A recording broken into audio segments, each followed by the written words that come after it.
It is well known that one of the best tax benefits when it comes to real estate is through the short-term rental loophole or exception, where short-term rentals are not subject to the passive loss rules that long-term rentals are subject to. One of the challenges to the short-term rental loophole is that you have to have active participation in that rental property, which generally means that you've got to have about like 500 plus hours of participation during the year, or you have more hours than anyone else, including contractors that work on that property, or generally the most popular one that we use with clients is that you have 100 plus hours and you have more activity than anyone else. That's generally what we're working with clients on achieving, is getting that 100 hours, keeping track of everyone else's hours and making sure that you have more hours than anyone else, which is generally not too difficult of a threshold to achieve. So the big question is, what qualifies as material participation activity and what does not qualify? Where can you spend your time to make sure that you're reaching that material participation? So we've got kind of a list of things here that we'll run through, the general categories and kind of examples of each. So the first general category is property setup and management. And this would include furnishing the property. So if you bought an Airbnb, in order to rent that out, if you didn't buy that property furnished, which is generally what happens, you've got to go out and furnish that property. So all the time that you take in going to the stores, selecting the furniture, putting it together, assembling it, you know, if you're the one doing that, which if you need the 100 hours, that's a great activity to spend on that. That works. So furnishing the property, purchasing supplies for the property. So again, a short-term rental is going to have things in the kitchen, pots and pans, and perhaps some basic supplies, maybe some salt and pepper and some other things in the home that people will be able to come and use as they stay there. Decorating and staging the home is part of that. So there's furnishing it, but then there's decorating. There's putting the pictures on walls and all that sort of stuff that's going to go into it.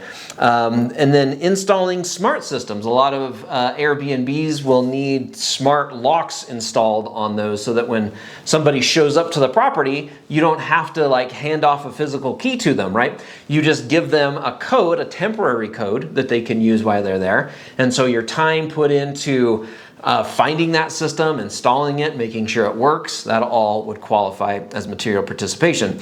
Then once you have the property set up and ready to go, you have your guest interaction and operations side of that property, which would be responding to booking inquiries, handling guest check-ins and check-outs, resolving guest issues during stays, so if somebody runs into an issue that you've got to resolve, and then writing and updating online listings. When it comes to Airbnb, VRBO, things like that, you've got your online listings of where you're advertising those properties.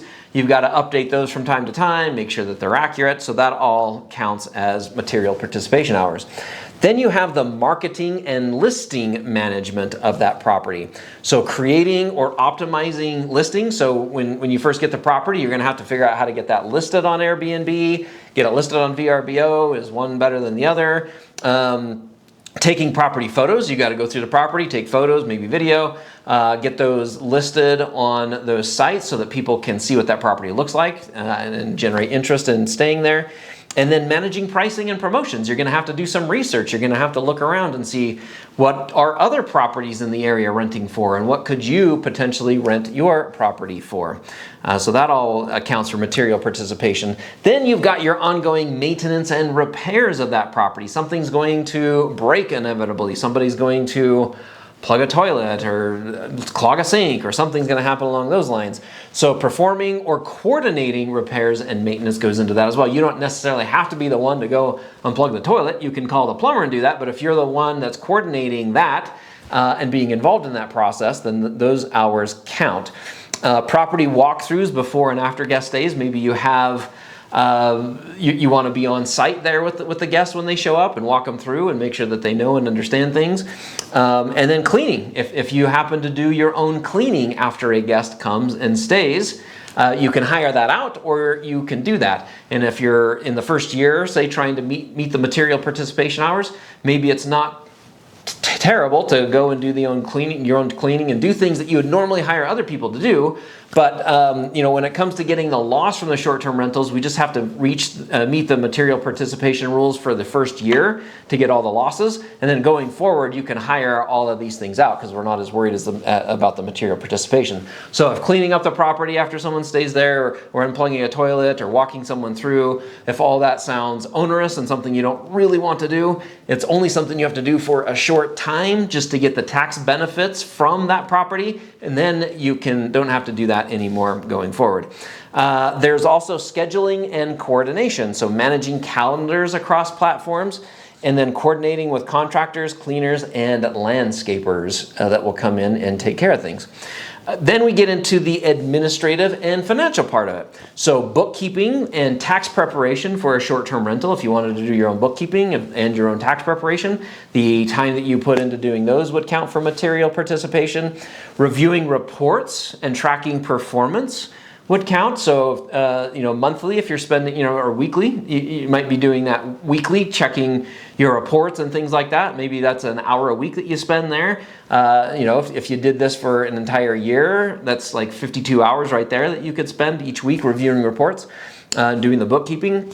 Researching local laws and market trends. Before you can rent a property as a short-term rental, you're going to have to make sure that the area that property in is legal as a short-term rental. So doing that market research and researching local laws is helpful. Now, things that do not qualify for material participation include time spent learning or self-educating. So if you're reading books or watching videos about how short-term rentals work or real estate works, that unfortunately does not count as material participation activity.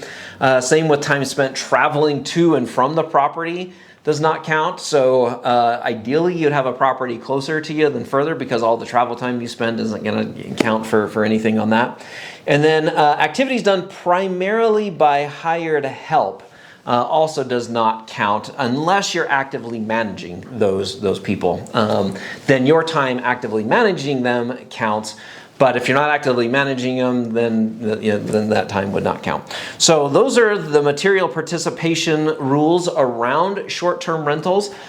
We will have a lot more information on short-term rentals. We find it to be an incredibly great tax strategy. We've seen clients save anywhere from $20,000 to $100,000 in taxes by investing in short-term rentals. Sometimes their investment is completely offset by their tax savings. So it's basically the IRS buying their rental property for them for the year, and then they've got this ongoing rental property that continues to appreciate rather than sending money off to the government that you never see again. So it's a very strong and popular strategy, and one that we like to work with on clients. If you'd like to learn more about that, you can go to our strpathfinder.com website and get in touch with us there, and we'd be happy to help you navigate through short-term rentals. You can also go to taxtutor.com and sign up for our newsletter, and we'll bring you updates on short-term rentals and other tax things as they come along.